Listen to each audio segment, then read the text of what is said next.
Andijon viloyatida ta'lim va kasb xalqaro oliy ta'lim ko'rgazmasi tashkil etildi.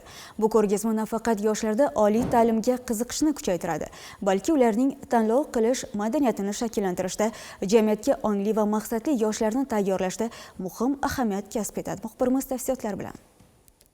Har yili bahor faslining so'nggi oylarida O'zbekistonda maktabni tugatayotgan bitiruvchi yoshlar qalbida o'zgacha hayajon, orzu, umidlar uyg'onadi. Bu ularning hayotida yangi sahifa ochiladigan, mas'uliyatli va katta hayot sari birinchi qadamlari qo'yiladigan davrdir. Ayniqsa yoshlarda sevimli kasbini tanlab, oliy ta'lim muassasalarida o'qish istagi ortib borayotgan ayni pallada ular uchun yaratilayotgan imkoniyatlar nihoyatda ahamiyatli sanaladi. Yoshlar uchun aynan shunday imkoniyatlarni yaratish maqsadida Andijon viloyatida xalqaro oliy ta'lim ko'rgazmasi tashkil etildi. Yoshlar kuni munosabati bilan viloyat yoshlar markazida o'tkazilgan mazkur tadbirda Andijonning barcha tuman va shaharlardan kelgan maktab bitiruvchilari, yoshlarning ota-onalari, kollej va texnikum bitiruvchilari, hatto faoliyati davomida bilimini oshirishni istagan mutaxassislar ham ishtirok etdi. Tadbirda 20 dan ortiq xorijiy oliy ta'lim muassasalarining vakillari qatnashib, tashrif buyurganlarga o'z universitetlari haqida batafsil ma'lumotlar, tanlov shartlari, ta'lim yo'nalishlari, grant imkoniyatlari hamda turar joy va to'lov tizimi haqida tushunchalar berdilar. Ushbu ko'rgazmadan ko'zlangan asosiy maqsad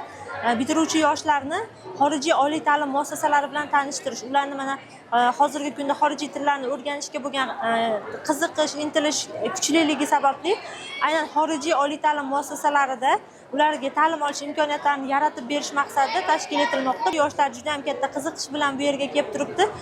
Nafaqat bakalavr yo'nalishi, balki kasbiy ta'lim, magistratura, doktorantura kabi yo'nalishlarda ham oliy ta'lim muassasalari o'zlarining taqdimotlarini o'tkazishyapti. Ko'rgazmaning eng e'tiborga molik jihati u nafaqat shaharda yashovchi yoshlarga, balki chekka hududlardagi maktab bitiruvchilari uchun ham chinakam qulaylik bo'ldi. Aksariyat yoshlar ilgari orzu qilgan oliygoh haqida ma'lumot olish uchun uzoq yo'l bosib boshqa shaharlarga borishga majbur bo'lar edi. Endilikda esa sarsongarchiliklarsiz o'z viloyatining markazida bevosita mutaxassislar bilan yuzma-yuz muloqot qilib o'zlariga kerakli ma'lumotlarni olishmoqda.